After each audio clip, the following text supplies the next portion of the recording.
Nous lisons dans Jean 6,63 que le Seigneur a annoncé que les paroles qu'il nous a dites sont esprit et vie. Il voulait ainsi faire comprendre à ses disciples que ces paroles sont une semence de vie, qu'elles possèdent la force de germer et de croître, de prouver leur vitalité, de révéler leur signification et de manifester leur pouvoir divin chez tous ceux qui les reçoivent et les gardent dans leur cœur.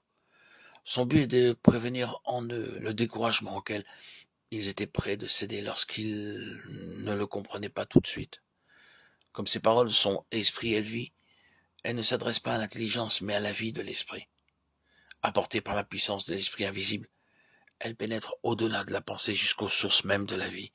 Elles contiennent en elles une vie divine qui se révèle avec efficace dans l'expérience de ceux qui les reçoivent. En outre, Jésus voulait nous enseigner que pour pouvoir entrer dans notre cœur, ces paroles doivent trouver en nous une nature spirituelle. Toute graine demande à être semée dans le sol qui lui convient. Il faut que le sol, aussi bien que la graine, contiennent des éléments de vie. Il ne suffit pas que la parole divine soit reçue par l'intelligence, par les sentiments ou par la volonté seulement. Il faut encore que de là, elle pénètre dans la vie même de notre être, dans cette nature spirituelle de l'homme qui est le centre de sa vie et dont la conscience est la voix. C'est là qu'il faut reconnaître l'autorité de la parole. Et ceci même n'est pas encore assez, car la conscience de l'homme est captive sous la domination de puissances qu'elle ne peut pas contrôler.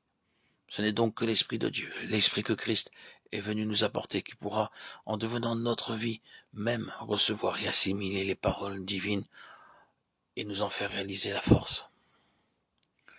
Pour étudier l'action de l'Esprit Saint, apportons le plus grand soin à bien saisir, retenir cette vérité, qui nous préservera de deux erreurs. Nous en tenir aux révélations de l'Esprit seul, sans la parole écrite, et vouloir interpréter la parole de Dieu sans le secours de l'Esprit.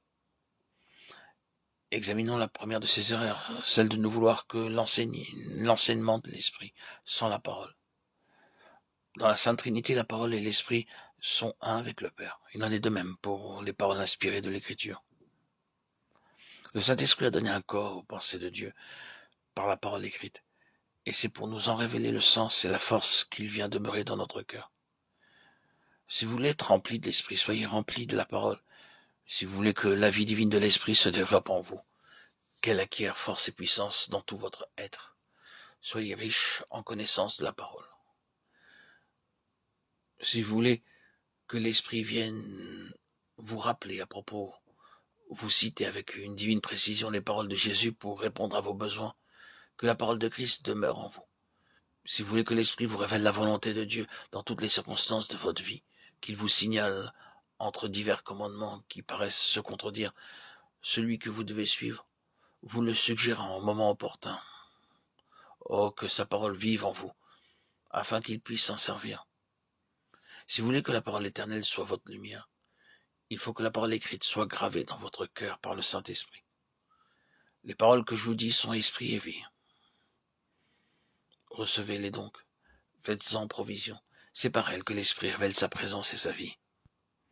Si nous comparons Éphésiens 5, 18-19 avec Colossiens 3, 16, la joyeuse communion chrétienne décrite dans ces deux passages est attribuée dans l'un au fait d'être rempli de l'Esprit, dans l'autre à celui d'être rempli de la parole.